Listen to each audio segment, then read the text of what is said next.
সোমার গল্পের আসরে সবাইকে স্বাগত। আজ পড়ব আশাপূর্ণা দেবীর আরও একটি ছোট গল্প। হাসি, কান্না, দুঃখ, আনন্দ নিয়েই মানুষের জগৎ। পৃথিবীতে নিষ্ঠুরতা যেমন আছে, ভালোবাসারও অভাব নেই। আশাপূর্ণা দেবীর ছোট গল্পে মানুষের জগতের এই অবিমিশ্র রূপটিই প্রতিফলিত। সৃষ্ট চরিত্রগুলির প্রতি লেখিকার গভীর মমতা সাধারণ মানুষের প্রতি তাঁর বিশ্বাস ও ভালোবাসারই নিদর্শন। অথচ চরিত্রগুলির জীবনের ঘটনাগুলির প্রতি লেখিকার নিস্পৃহ নিরাসক্তিও লক্ষণীয়।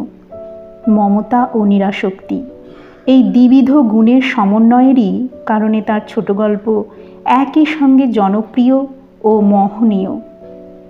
আজ পড়ব তার লেখা ছোট গল্প মানি অর্ডার।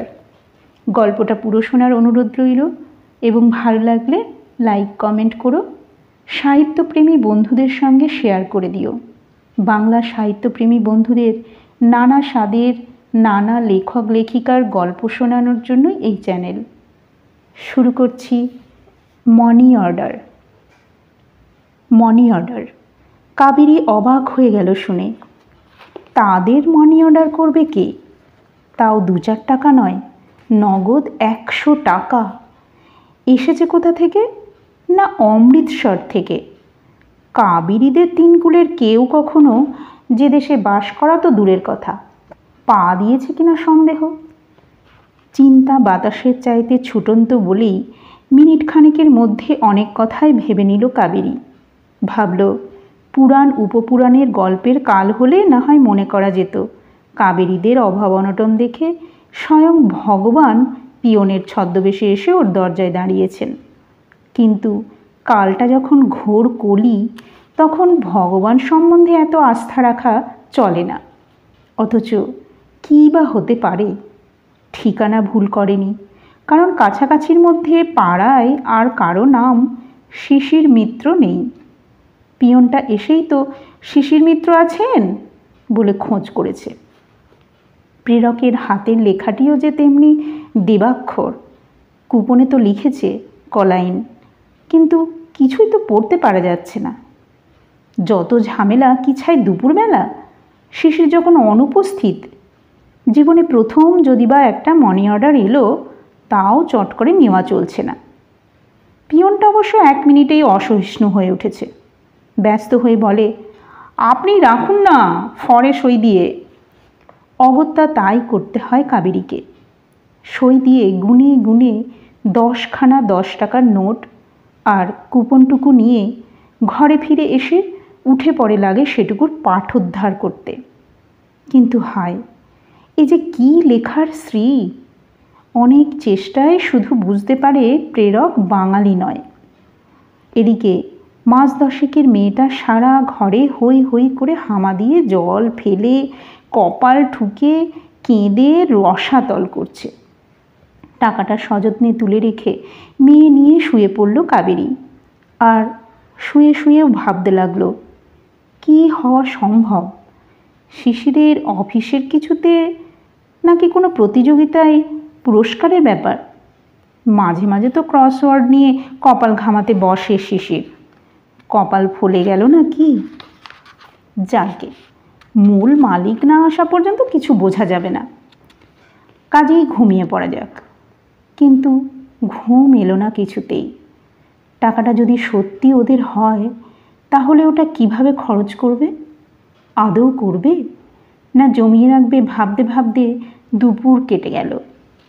শিশির আসার আগে হাতের কাজ মিটিয়ে রাখে কাবেরী। কেন কে জানে, নিজেও একটু পরিপাটি হয়ে নেয়। অনেক দিন তো এসব প্রায় ছেড়েই দিয়েছে বেচারা। 10 মাস? হ্যাঁ, প্রায় 10 মাসই হয়ে গেল বই কি। বুটুনটার জন্মাবার কদিন পর থেকেই তো ভালো করে চুলটাও আর বাঁধতে ইচ্ছে করে না যেন। প্রথম প্রথম কাবেরী কতদিন একটা রঙিন শাড়ি পর্যন্ত পরেনি। সে অবস্থা অবশ্য বরাবর থাকে না, তবে এখন আবার দামাল মেয়েকে সামাল দিতেই সময় কেটে যায়। আজ ইচ্ছে হলো চুলটার একটু বিশেষ যত্ন নিতে, মুখটায় কিছু প্রসাধন, রঙিন একটা শাড়ি। টাকা জিনিসটাই প্রসন্নতার বাহক। অভাবের সংসারে তো আরও। শিশির বাড়ি ঢুকেই একটু অবাক অবাক চোখে তাকিয়ে বলল, কোথাও যাবে নাকি? কাবেরী মৃদু হেসে বলল, কেন, কোথাও না গেলে বুঝি একটু ভব্যযুক্ত হতে নেই? খুব আছে, তবে হতে তো দেখি না। মেয়ে কোলে করে শিশিরের পিছন পিছন ঘরে ঢুকলো কাবেরী। ভেবেছিল ওকে অন্তত হাত মুখ ধোয়ার সময়টুকু দেবে, কিন্তু পেরে উঠল না। কৌতূহল অদম্য হয়ে উঠেছে। কাজেই ঘরে ঢুকেই হেসে হেসে বলল, আমি আজ তোমায় এমন একটা খবর দিতে পারি যে শুনে তুমি হাঁ হয়ে যাবে। তাই নাকি? শিশির হাসে। তোমার রূপে গুণে তো সর্বদাই হাঁ হয়ে আছি, আর কতই বা হব। আহা, ভারী কথা শিখেছেন। শোনো মজা। আচ্ছা, শোনা নয়, একেবারে দেখাই ভালো। বিছানার তলা থেকে টাকাগুলো বার করে শিশিরের হাতে দিল কাবেরী বিনা বাক্যে। শুধু হাসির ঝিলিক খেলতে লাগলো চোখের কোণে। কি এ? অবাক হয়ে সত্যিই হাঁ করে তাকায় শিশির। টাকা? আহা, সেটুকু ব্যাখ্যা না করলেও চলবে। এলো কোথা থেকে? তুমিই বলো না। রহস্যভেদের ব্যাপারে আমি চিরকালই আনাড়ি। এত টাকা আকাশ থেকে পড়ল নাকি? আকাশ থেকেই। আরও হাসির ঝিলিক ঝলসায়। শিশির এবার একটু অধৈর্য হয়ে বলে, ঠাট্টা রাখো, পেলে কোথায়?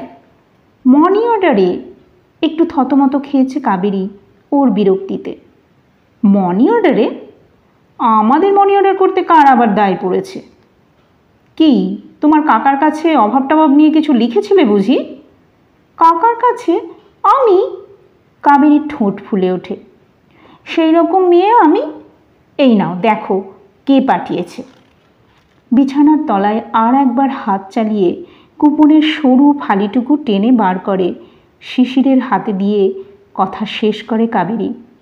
বাবা, জানা একখানা হাতের লেখা, একটু যদি পড়তে পেরে থাকি। ইংরেজি অক্ষর কি আসামি, তামিল, তেলেগু বোঝা শক্ত। তোমার কোনো লটারি নাকি? বলো বাপু।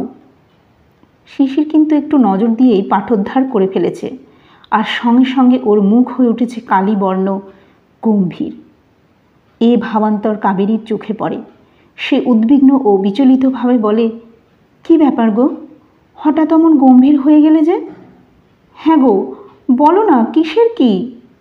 একেবারে চুপ মেরে গেলে কেন? শিশির সচকিত হয়ে একটা গভীর নিঃশ্বাস ফেলে বলে, চুপ হয়ে যাবারই কথা। আচ্ছা কাবেরী, তোমার মনে আছে ঠিক কতদিন হলো আমরা তোমার কাকার মেয়ের বিয়ের নেমন্তন্ন খেয়ে দিল্লি থেকে ফিরেছিলাম? কাবেরী হঠাৎ এমন একটা অবান্তর কথায় হতচকিত হয়ে বলে, মনে থাকবে না কেন? এই তো ঠিক 1 বছর হলো। 7ই ফেব্রুয়ারি বিয়ে গেল, 8, 9, 10 তারিখে রাত্রিরে আমরা গাড়িতে চাপলাম, 12 তারিখে কলকাতায় এসে পৌঁছলাম। 12, আজ কত যেন? 13। হ্যাঁ গো, কী হয়েছে বলো না? কাকার কিছু বিপদ আপদ? কাকার নয় কাবেরী। শিশির আর একটু সুগভীর নিঃশ্বাস ফেলে বলে, বিপদ আমাদেরই। হ্যাঁ, বিপদ ছাড়া আর কী বা বলবো। সেই 11 তারিখের সারা দিনটা আমরা গাড়িতেই ছিলাম, তাই না? এই টাকাটাও পাঠানো হয়েছে দেখছি 11 তারিখেই। আচ্ছা, তোমার মনে আছে কাবেরী, একজন খুব লম্বা চওড়া অবাঙালি ভদ্রলোক, সিন্ধি কি গুজরাটি মনে পড়ছে না, গাড়িতে আমাদের খুকিকে মানে তাকে খুব আদর করছিলেন? কাবেরী মুখ তুলে তাকায়। শিশিরের মতো তার মুখেও নেমে আসে আকস্মিক বিষণ্ণতার কালো মেঘ, দেখা দেয় গাম্ভীর্যের ছায়া। মনে আছে কিনা জিজ্ঞেস করছে শিশির। সে কথা কি ভুলবার? সেই ক্ষণিক ফুলটির 14 মাসের জীবনের প্রত্যেকটি দিনের স্মৃতিই যে কাবেরীর মনের মধ্যে গাঁথা আছে। মাথা নিচু করে বলল, আছে। কিন্তু কেন জিজ্ঞাসা করছো? বলছি। মনে আছে ভদ্রলোক কি যেন একটা স্টেশনে তাকে কিনে দিলেন বেলুন, রঙিন কাঠের বল, আরও কতগুলো হাতি ঘোড়া। নোটবুকে আমাদের ঠিকানা লিখে নিলেন, আমাদের কাছেও দিলেন নিজের ঠিকানা, মনে পড়ছে? আর আর তার একটা ফটো তুলে পাঠিয়ে দিতে অনেক অনুরোধ জানিয়েছিলেন। তা সে তো আর। কাবেরী অস্ফুট গলায় বলে, সবই মনে আছে। আমরা তো অবাক হয়ে যাচ্ছিলাম, চেনা নেই জানা নেই, হঠাৎ এত অদ্ভুত আকর্ষণ কেন? হ্যাঁ, অবাক হবারই কথা। শিশির ম্লান বিষণ্ণ কণ্ঠে বলে, সেই ভদ্রলোক তার নাম করে এই টাকাটা পাঠিয়েছেন। তার নাম করে? তার নাম করে? আমাদের খুকির নাম করে? তার মানে? তীক্ষ্ণ আর্তনাদের মতো প্রশ্ন করে ওঠে কাবেরী। শিশির আর একবার সেই কছত্র লেখার উপর চোখ বুলিয়ে নিয়ে বলে, মানে পাওয়া সত্যিই শক্ত। কখন যে কার মনে কী ভাবের উদয় হয়, নইলে ট্রেনে তো এমন কতই আলাপ হয়। ভদ্রলোক লিখেছেন, বিশেষ কাজে সেই অবধি তাকে জাপানে কাটাতে হয়েছে, কিন্তু অনেক কাজের মধ্যেও আমাদের সেই সুন্দর ফুলের মতো শিশুটিকে তার মনে পড়েছে। তিনি তার বার্থডে জানেন না, কিন্তু তার কাছে এই 11ই ফেব্রুয়ারি শিশুটির বার্থডে। কাজেই জন্মদিনের খেলনা কেনার জন্য এই সামান্য কিছু। ফটোর কথাটাও আবার বিশেষ করে মনে করিয়ে দিয়েছেন।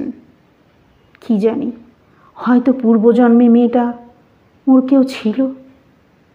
অসতর্কে ঝরে পড়া কয়েক ফোঁটা জল গাল থেকে মুছে ফেলতে ফেলতে কাবেরী রুদ্ধ কণ্ঠে বলে, আমরা তাকে ভুলেই বসে আছি, আর তিনি মনে রেখেছেন। শিশির ওর পিঠে একটা হাত রেখে সান্ত্বনা গম্ভীর কণ্ঠে বলে, আমরা তাকে ভুলে যাইনি কাবেরী, এই পাগলিটা তার কথা আমাদের ভুলিয়ে রেখেছে। পাগলিটা অর্থাৎ বুটুন ইত্যবসরে বাপের পকেট থেকে পার্স, ফাউন্টেন পেন, রুমাল, পানের কৌটো, পয়সা ইত্যাদি একান্ত লোভনীয় জিনিসগুলি বার করে করে জড়ো করেছে। কাজেই এতক্ষণ তার সাড়া পাওয়া যায়নি। এবার বাপের দৃষ্টি পড়তেই হেসে ওঠে। কাবেরী একবার তাকিয়ে দেখল, কথাটা সত্যি। এই মেয়েটাই আবার তাকে ভুলিয়েছে। বিধাতার গড়া মায়ার শৃঙ্খল এমনই, নইলে প্রথম প্রথম এ মেয়েটাকে কোলে নিতে পারত না কাবেরী, কাঁদলে ভোলাতো না। কতকাংশে যেন একেই দায়ী করে রেখেছিল তার মৃত্যুর জন্যে। এর জন্যে হাসপাতালে যেতেই তো বাড়িতে একা ঝিয়ের কাছ থেকে অসুখ করল খুকুর, আর কদিন পরেই তো। হাতে আলপন ফুটিয়ে কেঁদে উঠেছে বুটুন। কাবেরী তাকে কাছে টেনে নিয়ে ম্রিয়মাণ মুখে বলে, এখন কি করবে? শিশির নোট কখানা বালিশের তলায় গুঁজে রেখে দিয়ে দাঁড়িয়ে উঠে দীর্ঘ নিঃশ্বাসের সঙ্গে বলে, কি আর করব, যা জানাবার জানিয়ে ফেরত পাঠাবো। কয়েক সেকেন্ড চুপ করে থেকে এই প্রসঙ্গে জবনিকাপাত করে কাবেরী আস্তে বলে, হাত মুখ ধোও। হ্যাঁ, এই যে ধুই। বিশেষ কিছু খাবার ইচ্ছে নেই, শুধু চাটাই দাও। বিশেষ কিছুর মধ্যে দুখানা আটার পরোটা আর একটু আলুর তরকারি। কাবেরী ঘর ছেড়ে চলে যেতে যেতে বলে, সারাদিনের পর শুধু চা, একখানা অন্তত খাবে চলো। ফের মেয়েটাকে কোলে নিয়েই বেরিয়ে যায় কাবেরী। যতদিন না হাঁটতে শিখছে এই বয়ে বেড়াবার ঝামেলা। আবার এও ভাবে, তাড়াতাড়ি হাঁটতে শিখে কাজ নেই। সেই একজন তো হাঁটতে শিখল আর পালিয়ে গেল। প্রথমটা এর উপর বিরূপ ভাব ছিল, এখন আবার পালা বদলেছে। চোখের আর করতে ভয় করে এখন। মনে হয় সেই বুঝি ফিরে এসেছে। হাসিটি, চাউনিটি, রংটি, গড়নটি অবিরত তাকে মনে করিয়ে দেয়। সেদিন কাবেরীর মাসিও বলছিলেন, নেহাত নাকি সে থাকতে থাকতেই এটি হয়েছে, নইলে বলতাম ঘুরে এসেছে। অবিকল একটি ছাঁচ গো, শুধু সে একটু রোগা ছোট্ট ছিল। কাজে কাজেই কাবেরী হারানো সন্তানের প্রতি অযত্নের ত্রুটি পূরণ করতে চেষ্টা করে। একে কোলে বয়ে বয়ে তাকে কোলে থেকে নামিয়ে হাসপাতালে চলে গিয়েছিল। ফিরে এসে আর তো কোলে করতে পায়নি। ভাবতে গেলেই প্রাণটার মধ্যে যেন কাটা ঘায়ের মতো জ্বলে ওঠে। কিন্তু কিন্তু আজ আবার এ কি, নতুন করে এ আবার কি অদ্ভুত জ্বালা। খাবো না করা সত্ত্বেও স্বামীকে কিছু খাইয়ে দুপেয়ালা চা ঢেলে নিয়ে দালানে চৌকিতে এসে বসে কাবেরী। মনের মধ্যে এক মহা সমুদ্রের কলকল্লোল। শিশিরও বিমনা। চা খাওয়া হলে হঠাৎ বলল, যাই একটু ঘুরে আসি। এটা বিস্ময়কর। নিতান্ত কাজ না থাকলে এ সময় শিশিরকে বাড়ির বার করানো শক্ত। অবধ শিশুটাকে নিয়ে অবদ্ধ ভাষায় কথা বলবে, তার খেলনা নিয়ে খেলবে, এ সময় এই তার কাজ। এখন আবার কোথায় যাবে, বলল কাবেরী। এই একটু হাওয়া লাগিয়ে আসি, মাথাটা বড্ড ধরেছে। খানিক পরই ঘুরে এলো শিশির। এসে দেখল বুটুনটা ঘুমিয়ে পড়েছে, আর তার পাশে মুখ গুজে শুয়ে ফুলে ফুলে কাঁদছে কাবেরী। যে ক্ষত চাপা ছিল, এই আকস্মিক ধাক্কায় তার থেকে নতুন করে রক্ত ছুটেছে। লুকোনো কান্না। শিশিরের সাড়া পেয়েই আস্তে আস্তে উঠে বসল কাবেরী। আর তারপর হঠাৎ তারই কোলের ওপর মুখ গুজে দ্বিগুণ কান্না শুরু করে দিল, যেন এতদিনের ভুলে থাকার ত্রুটি একদিনেই পূরণ করে নিতে চায়। শিশির নিঃশব্দে ওর পিঠের উপর হাত বুলিয়ে দিতে দিতে মনে মনে প্রতিজ্ঞা করল, অপয়া টাকাগুলো কালই বিদায় করে দেবে বাড়ি থেকে। কী যে দরকার ছিল সেই লোকটার তাদের শান্ত হয়ে আসা জীবন নদীতে এই তরঙ্গ তোলার। অনেকক্ষণ পরে এক সময় মুখ তুলল কাবেরী। চোখ মুছতে মুছতে ভাঙা ভাঙা গলায় বলে উঠল, সেই যদি দিলই তো খুকু থাকতে থাকতে দিল না কেন গো? এই কথা ভেবে যে আমি কিছুতেই মনকে প্রবোধ দিতে পারছি না। দীর্ঘ নিঃশ্বাস ছাড়া এ কথার আর উত্তর কি? তাহলে তো সে টাকায় আমি তাকে, কাবেরী বলে, প্রাণ ভরে খেলনা পুতুল জামা জুতো কিনে দিতাম। শিশির ম্লানভাবে বলে, থাক কাবেরী, ওসব কথা ভেবে আর কি হবে? মনে তো করছি ভাববো না, বুকটা যে কেমন করছে গো। তখনকার মতো চুপ করে গেলেও আবার রাত্রে সেই কথাই কইতে থাকে কাবেরী। আচ্ছা, 100 টাকায় একটা পেরাম্বুলেটর হয়? শিশির অন্যমনস্ক হয়ে কি যেন ভাবছিল, সেইভাবেই বলে, তা হয়। খুকুর জন্যে তাহলে তাই একটা কিনতে পারতাম ওর পাওনা টাকায়। হ্যাঁ গো, পারতাম না। শিশিরের দিক থেকে কোনো সাড়া আসে না। কাবেরী একটু চুপ করে থেকে বলে, তাহলে ঝিটা ওকে মাটিতে বসিয়ে রেখে রেখে কাজ করে ওর ঠান্ডা লাগিয়ে দিতেও পারতো না, গাড়ির মধ্যেই বসিয়ে রেখে। শিশির বাধা দিয়ে ক্লান্ত স্বরে বলে, ঘুমোতে চেষ্টা করো কাবেরী, ওসব কথা আলোচনা করে কী লাভ? খালি মন খারাপ বাড়ানো। তার নিশ্চয়ই প্রাপ্য ছিল না। ঘুম আসছে না বলে চুপ করে যায় কাবেরী। আবার এক সময় স্বগতোক্তির মতো বলে, আবার সেই বর্ষাকাল আসছে, সেই ঠান্ডা স্যাঁতস্যাঁতে মেঝে। বুটুনটা তখন দাঁড়াতে শিখবে না কে জানে। ওকেও তো সেই রান্নাঘরের ভিজে মেঝেই বসিয়ে রেখে কাজ করতে হবে আমাকে। ওর ইচ্ছে করে শিশিরও এই আলোচনায় যোগ দিক, কিন্তু শিশিরের ভালো লাগছিল না এই বৃথা কথা। পরদিন কাজে বেরোবার সময় টাকাগুলো সঙ্গে নেয় শিশির। গুনে গুনে 10খানা 10 টাকার নোট। সঙ্গে নেয় প্রেরকের নাম ধাম লেখা কাগজের টুকরো, যত তাড়াতাড়ি মিটিয়ে ফেলা যায়। মন বেশি উতলা করো না লক্ষ্মীটি, মিনতি জানিয়ে চলে যায় শিশির। কিন্তু বারণ শুনে কে কবে মনকে বাঁধতে পেরেছে? কাবেরী যে মনে মনে তার খুকুর পাওনা টাকায় খুকুর সামনে বিশ্বের সমস্ত ঐশ্বর্য এনে জড়ো করে চলেছে। শুধু যদি সে থাকতে টাকাটা আসতো। যে অপরিচিত ভদ্রলোক খুকুকে অত ভালোবাসল, সে কেন ভালোবাসার পরিচয়টা এত পরে দিল? সন্ধেবেলা শিশির ফিরল, শুকনো শুকনো মুখে, কেমন যেন ইতস্তত ভাব। কাবেরীও চুপচাপ। শিশির যথারীতি মুখ ধুলো, চা খেলো, আর খালি কাপটা নামিয়ে রাখতে রাখতে যেন হঠাৎ মনে পড়েছে এই ভেবে বলে উঠল, হ্যাঁ ওটা আজ আর পাঠানো হলো না।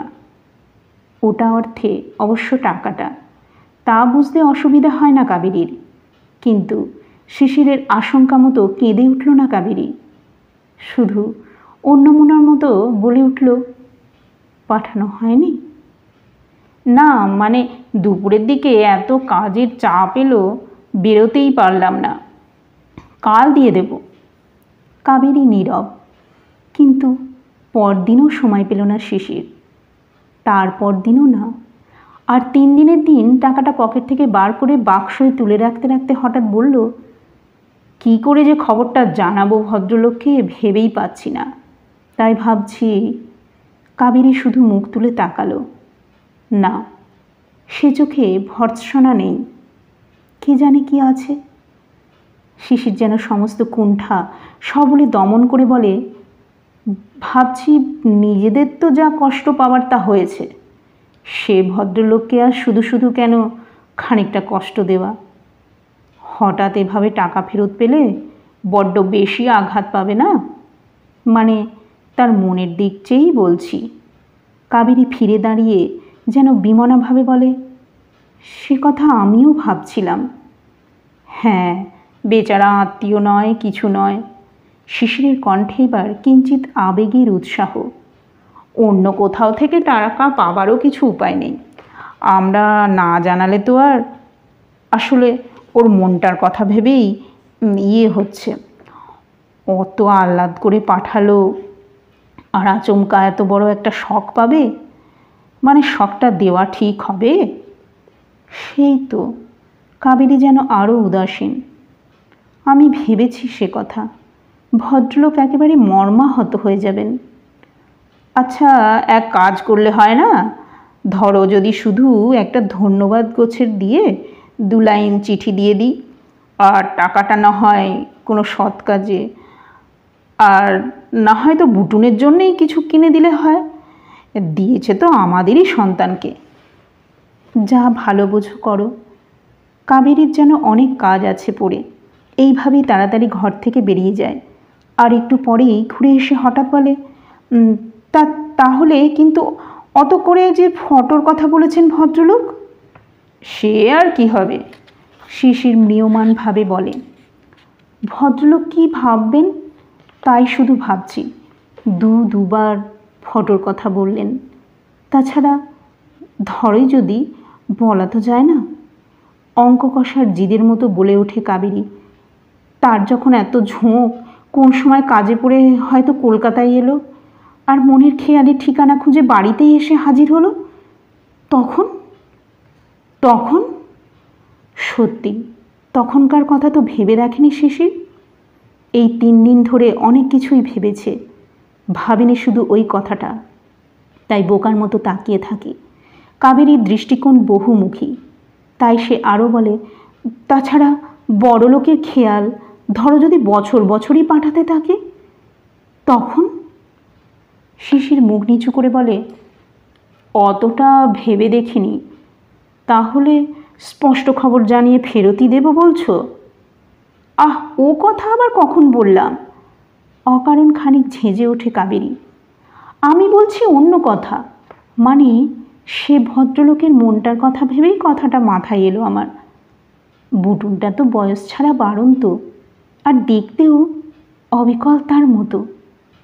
বলছি 1 বছর আগে গাড়িতে দেখা, তাও বাঙালি নয়, অত কি আর বুঝতে পারবে? ছোট বাচ্চাদের চেহারায় কত বদল হয়। তুমি কাল ওকেই একবার কোনো ফটোর দোকানে নিয়ে গিয়ে। গল্পটা সবার কেমন লাগলে তা অবশ্যই কমেন্ট করো। ভালো লাগলে তোমাদের বন্ধু আত্মীয়দের মধ্যে শেয়ার করতে ভুলো না। আর এরকম আরও নতুন নতুন গল্প এবং উপন্যাস নিয়ে হাজির হব পরের কোনো ভিডিওতে। আজ এই পর্যন্তই, বিদায়।